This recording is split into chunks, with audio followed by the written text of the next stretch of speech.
Do you think only the strongest survive? What if I told you that sometimes the most fragile, the ones who seem lost, are the ones who learn the most to fight?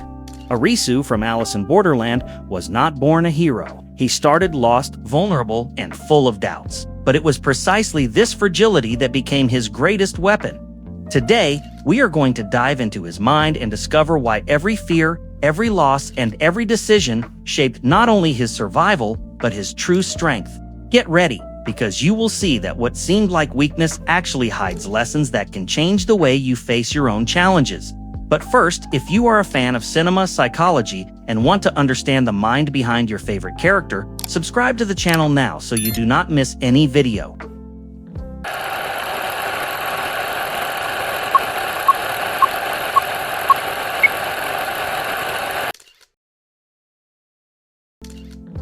Arisu is the type of character that, at first glance, we notice does not fit the standards. He is not the classic hero, full of confidence and muscles bursting from his shirt. On the contrary, he starts the story almost invisible, a lost young man with no direction, spending hours in front of games to escape his own reality. Who has never met someone like that? Maybe even you have felt somewhat out of the life game just like him. The curious thing is that Arisu, despite seeming fragile, carries something inside him that draws attention, a strategic mind sharp as a blade. He sees patterns where no one else does, can analyze chaotic situations as if standing before a board. It is almost like that friend who, in the middle of chaos, says something that makes everyone stop and think, wow, I had never seen it from that angle. But do not be fooled into thinking that this intelligence makes him someone confident. On the contrary, Arisu struggles with the feeling of being useless in the real world. It is as if life, outside of games, has no space for his abilities. How many times do we not feel exactly like that, full of talents that seem not to fit anywhere? This is the silent dilemma that has accompanied him from the beginning. He is a young man who, in a way, did not grow at the same pace as others. While friends followed more conventional paths, college, job, responsibilities, Arisu remained trapped in a kind of limbo, resisting a world that demands too much and, at the same time, seems to offer nothing in return. A feeling of being behind in life, have you experienced that? Well, he lives it to the maximum. The most interesting thing is that Arisu is not portrayed as lazy or uninterested. He is someone who thinks too much, feels too much, and precisely because of this ends up frozen. It is as if his mind were a computer running 1,000 tabs at once, unable to choose which one to close. This characteristic, although painful, is also what makes him unique in the survival game. The first impression we have of him is vulnerability. But here comes the paradox. This vulnerability is also his greatest strength, because those who carry pain usually also carry depth. And Arisu has a deep, almost poetic soul, which manifests unexpectedly when he needs to rise. Have you noticed how sometimes the quietest people are the ones who surprise the most? Deep down, Arisu represents that human side that most try to hide. The fear of not being enough, the fear of failing, the fear of never finding a clear purpose. But it is precisely this raw and realistic portrait that makes him so captivating. After all, who has never felt lost amid so many expectations? That is why so many people connect with his journey. And it is from this foundation, a lost, vulnerable young man, but with an extraordinary mind, that his trajectory begins to gain increasingly intense contours. Of course, all this potential comes with deep wounds, with traumas that he tries to hide but which end up shaping every step, and that is where the story really starts to tighten. Arisu's life before Borderland was already, by itself, an invisible prison. He lived suffocated by his family's expectations, by the feeling of not fitting in, and by constant comparison with others.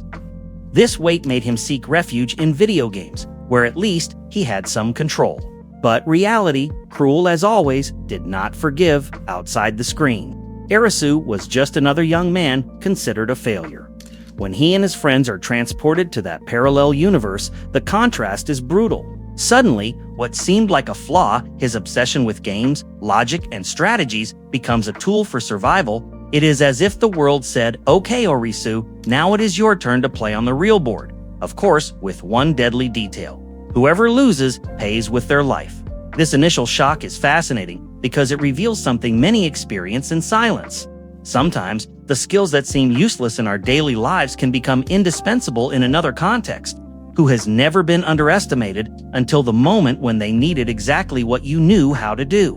Arisu experiences this turn radically, but it resonates a lot in our world. However, along with this apparent advantage, the weight of responsibility also arises. After all, it is not enough just to survive. It is necessary to make decisions that involve other lives. And this is not easy for someone who has always had difficulty dealing even with their own choices. Now, each wrong move can cost the existence of a friend. Have you thought about the emotional burden of this? Arisu's conflict is not only in the deadly games, but in the duality between the real world and Borderland. He discovers a place where he can shine, but at the cost of pain, violence, and death. It is almost a perverse pact. He finally finds purpose, but in a scenario where everything is distorted. And this dilemma is what gives such deep layers to his narrative. At the same time, this new reality confronts him with his own emotional fragility. He is forced to face not only external dangers, but also his internal ghosts, insecurity, fear of loneliness, and especially guilt for not having been different before. This mix of adrenaline and self-criticism functions like a minefield, ready to explode at any step. The curious thing is that this existential conflict of Arisu reflects what many feel outside of fiction. How many times have you caught yourself thinking that you would only be valued in another place, another situation, another life? It is exactly this feeling of inadequacy that Borderland symbolizes, a chance to start over, but under conditions so extreme that they seem more like a punishment than a blessing. And it is precisely in this paradox, the opportunity to prove oneself amid chaos, that Arisu's story begins to gain darker contours. Because the true conflict is not only against the game system, but against himself. And when the struggle is internal, the challenges become even more intense. One of the most devastating moments in Arisu's journey is when he loses his closest friends, Chota and Karub. Until then, they were his anchor, the little stability he had in that distorted world. They were not only survival companions, they were soul brothers. And when the game separates them, Arisu finds himself plunged into an almost unbearable emptiness. This pain is a turning point. For the first time, he feels the real weight of being alive in a world where every victory costs too much. It is not just about surviving the next game, but about living with the guilt of having stayed while the people he loved were gone. Who has never felt the pain of asking themselves, why them and not me? Arisu's mourning is not simple, because there is no time to process it. Borderland does not give space for crying or long farewells. Every minute, a new threat forces him to move forward. And this creates an even bigger wound. He needs to carry the memory of his friends as fuel, without ever having been able to honor the goodbye they deserved. The cruelest part is the guilt. He blames himself for not having done more, for not having found a way out, for not being enough. It is that overwhelming feeling that, if he had acted differently, maybe everything would have been different. And this, of course, paralyzes him at many moments. It is like carrying an invisible backpack full of stones with every step he takes. This experience touches something universal, the fear of losing those we love and the helplessness in the face of death. It is a brutal reminder of how, many times, we have no control over what happens. But at the same time, it also reveals how these losses shape the way we view life. Arisu would never be the same after that day. Interestingly, for some, this trauma could be the end. But in Arisu, it transforms into a paradoxical strength. While it emotionally weakens him, it also forces him to grow. He begins to realize that he can no longer live only for himself. The weight of Chota and Karub's memory becomes a kind of silent compass, guiding his choices. However, this process is far from linear. Arisu oscillates between the desire to give up and the need to keep going. And in this movement, many viewers see themselves reflected. After all, who has never faced the dilemma of wanting to stop in the face of pain, but being pushed by their own conscience to keep walking? This human paradox is the soul of his journey, and it is precisely in this mixture of pain, guilt, and transformation that a new Arisu is born. Still fragile, still broken, but with a different spark inside him.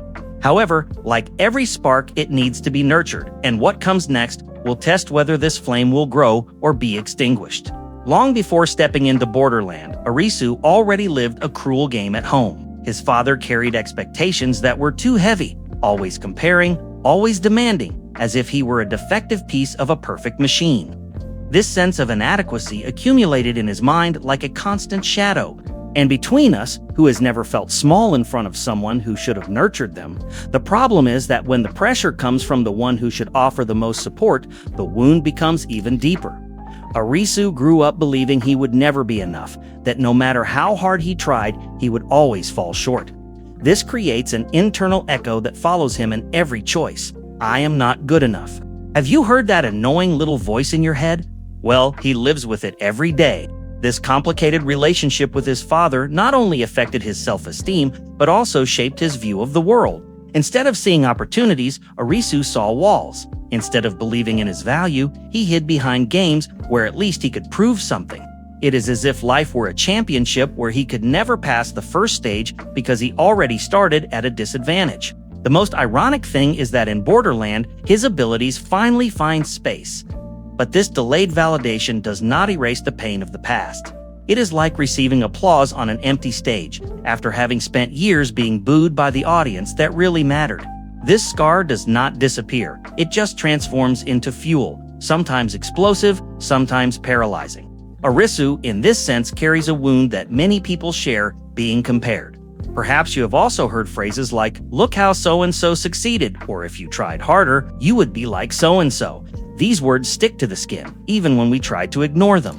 And in his case, they became an invisible but real barrier between who he is and who he believes he should be. The curious thing is that this pain does not turn him into someone bitter or vengeful. On the contrary, Arisu internalizes the guilt, believing that the mistake is always his. This reveals immense fragility, but also rare humanity, because instead of projecting hatred onto the world, he closes himself off, as if always trying to apologize for existing. Strong and painful, right? This mark from his father. Then is like a distorted lens through which Arisu sees his own choices. He hesitates, doubts himself, even when he has already proven his brilliance in various situations. It is like that brilliant student who, even getting all the answers right, still believes they will fail. Insecurity is a silent but fierce enemy, and when we add this difficult relationship to the losses he has already faced, we understand why his journey is full of ups and downs. Because deep down, the real game Arisu needs to win is not against Borderland, but against the voice inherited from home, which insists on saying that he is not capable. And the next trauma will only intensify this internal struggle. Surviving in Borderland is not just escaping deadly games. It is carrying the responsibility of choosing who lives and who dies in your conscience. For Arisu, every decision comes with an almost unbearable weight. His mind works like an internal court, judging every action with a severity that would be too much even for an experienced adult. And the guilt, it is constant, like a shadow that never goes away. The paradox is cruel.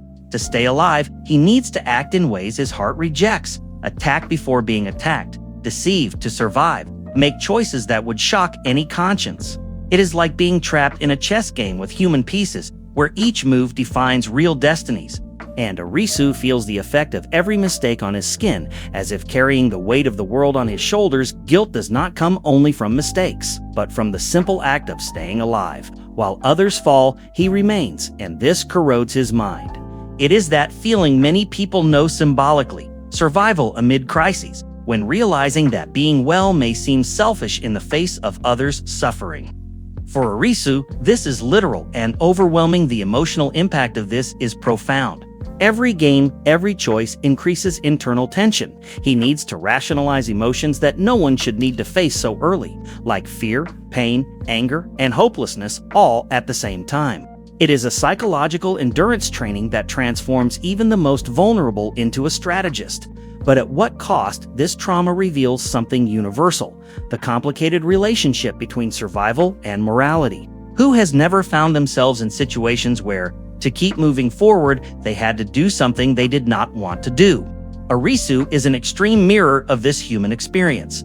And the most fascinating thing is observing how he, even carrying guilt, finds ways to remain as upright as possible. It is interesting to note how guilt shapes his choices. He begins to anticipate mistakes, trying to predict every consequence, as if this could relieve the weight on his heart.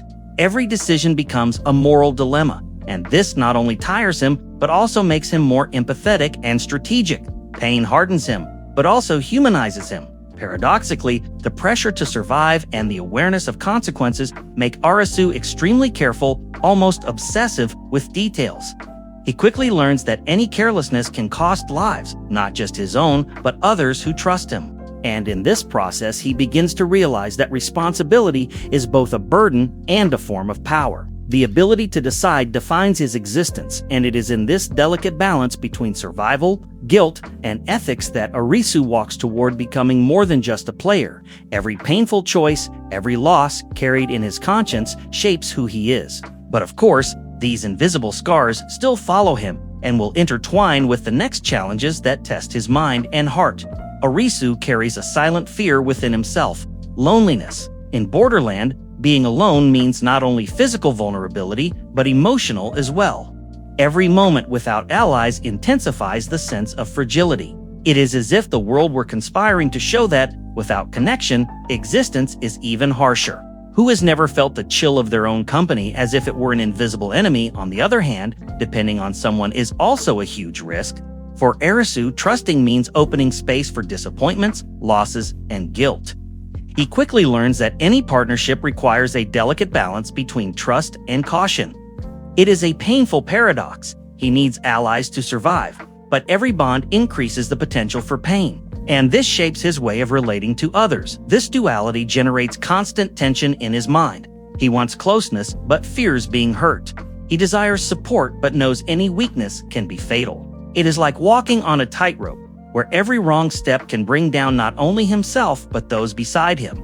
This insecurity makes his mind more strategic, but also more anxious, and introspective. Loneliness and dependence deeply shape his personality. Arisu learns to observe, to analyze, to calculate movements before approaching someone. He develops a unique sensitivity to perceive intentions, emotions, and patterns. This skill, although useful, is born of fear and trauma, not of desire. The curious thing is that the same thing that protects him emotionally also keeps him isolated. The fear of loneliness is aggravated by previous losses. Every friend he saw leave reinforces the idea that trusting is dangerous. But it is precisely this experience that creates resilience. He learns to balance between isolation and the need for collaboration. It is a constant exercise in emotional courage, something many of us try to understand and improve in real life at the same time. This experience reveals a more human side of Arisu, his silent empathy. He feels others' pain deeply because he knows what it is to lose, be alone, and be ignored. And it is this same empathy that makes him a reliable ally, even if he struggles to open up completely. It is proof that traumas, although painful, also shape virtues. It is interesting to note that this fear never disappears completely. It only transforms. Arisu learns to navigate between trust and caution, closeness and distance, dependence and autonomy. Every relationship becomes a delicate emotional calculation, a game within the game. This skill, although valuable, always comes with internal tension, and it is in this complex dance between loneliness and bonds that Arisu continues his journey. Every decision to approach or distance himself carries meaning, and every step shapes not only his physical survival, but his psychological growth. However, like every story of pain and learning, new challenges are still waiting to test these lessons, how traumas shape his personality and choices. All of Arisu's traumas and conflicts are not just scars. They are molds that define who he becomes. Initial vulnerability, guilt for losses, and fear of loneliness transform his way of thinking and acting. Every decision carries an enormous psychological weight, and he learns to calculate risks meticulously. It is impressive how painful experiences can paradoxically generate so much growth. His strategic intelligence, for example, is not just natural talent. It is a result of survival. Arisu learns to observe patterns, anticipate movements, and think several steps ahead because life forced him to. Every trauma is a disguised lesson, teaching him not to be led by impulsiveness. And this skill sets him apart from others. In Borderland, guilt and responsibility shape his moral choices. He considers every action, not just thinking about survival, but considering the consequences for others. This constant awareness creates a kind of silent leadership. He guides without dominating, protects without imposing. It is fascinating to see how pain transforms personal ethics into something alive. Applicable to every decision, the fear of loneliness makes him cautious, but also sensitive to alliances. Arisu chooses well whom to trust, developing an almost instinctive perception of others' intentions. This is not just survival, it is emotional self-awareness. He learns that opening up can be dangerous, but closing off completely is even riskier. This tension defines how he interacts with the world. The loss of friends teaches him empathy and the value of bonds. Every absence he feels reinforces the importance of caring for those who remain. He becomes someone who, even while suffering, can see beyond his own pain. This emotional maturity is subtle but powerful, shaping his posture in a way that inspires trust and solidarity. The troubled relationship with his father and the sense of inadequacy develops silent resilience in him. He learns to deal with internal criticism, to use doubt as motivation, and to turn pressure into focus. Arisu understands that self-acceptance is a journey, not a destination. And it is precisely this capacity for self-reflection that makes him so complex and interesting. The sum of all these factors creates a fascinating paradox. Arisu is at the same time vulnerable and calculating, dependent and autonomous, fragile and resilient. This duality makes him unpredictable and human, allowing the audience to identify with him in deep ways. It is as if every psychological trait were a piece of a puzzle that only completes under extreme pressure, and it is precisely this complexity that makes his choices so intense and meaningful. Every action is not just about winning the game, but about surviving himself, overcoming fears and traumas, and finding meaning in a chaotic world. However, like every human journey, there are still challenges waiting to test whether all these lessons will be enough to keep him alive even after so many losses, traumas, and dilemmas. Arisu continues moving forward. And this is where the story truly grips. He is not just a player, he is someone in constant transformation. Every choice, every victory, every mistake leaves marks that intertwine with the next challenges. The audience feels that, no matter how hard he tries, there will always be something bigger ahead. Borderland, with its cruel rules, seems to conspire against him, but it also functions as a mirror, revealing who he truly is. Every obstacle, every enemy, every deadly game is a test not only of intelligence, but of character and courage. And it is precisely this suspense that makes the viewer hold their breath. Wondering how far Arisu will manage to go, the narrative suggests that despite his evolution, internal wounds never completely disappear. They just change form, becoming part of his strategy, his analysis, the way he deals with life or death situations. This creates constant tension. At any moment, a wrong decision can open new wounds or intensify old ones. It is the eternal test of resilience. Another interesting point is the sense of unpredictability. Arisu has already shown that he can adapt, learn, and overcome. But every victory comes at a price, and the audience realizes that the story will not offer ease. It is this oscillation between hope and danger that keeps everyone glued to the screen, waiting to discover the next move. Moreover, the challenges are not just external. Borderland tests his mind, his morality, and his empathy. He needs to balance logic and emotion, strategy and humanity. And it is precisely this complexity that makes Arisu so fascinating, because the audience realizes that every decision has multiple layers and unpredictable consequences. His journey is still full of unknowns. Who will be by his side in the next game? What choices will he have to make? And the most disturbing, what losses will he still have to face to survive? This suspense creates a silent but powerful anxiety, keeping the viewer engaged and maintaining the intensity of the narrative. Finally, Arisu becomes more than a mere protagonist of a deadly game. He is a symbol of growth, resilience, and humanity. And at the same time, he is a reflection of ourselves, navigating fears, losses, responsibilities, and the relentless search for meaning. It is impossible not to wonder how one would react in his place, and it is in this mix of curiosity, tension, and empathy that the audience prepares for the next chapter. Every challenge Arisu faces leaves clues, provokes reflection, and paves the way for even more intense stories. And the question that sticks in the mind of those watching is inevitable. What will he have to face now? And will he be ready for it? So, what did you think of Arisu's journey? Can you see yourself in any moment of his story facing fears, losses, and impossible choices? I want to know in the comments which character you want me to analyze in the next video. Do not forget to subscribe to the channel and turn on notifications to continue discovering the psychology behind the characters you love and understand how every detail can teach something about ourselves. Remember, every choice matters and every story has something we can take into real life.